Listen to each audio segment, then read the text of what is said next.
شرایط و زندگی مهاجرای مهنتی تاجر را در خارج کشور نقض بدار. برای ما شما عیب نیست.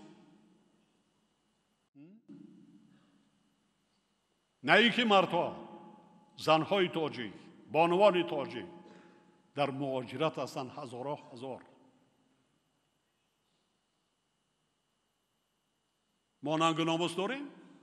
صدها نفر از حساب مهاجرات، صدها زیادتر. اصلا ما جسد بیاریم از دیگر جا. اونایی که برای پیدا کردن رزق روزی برای فرزنداش، چون که ما را برای از بالا تا پایان فقط فکری میباشد نفسی بدی خود را داریم.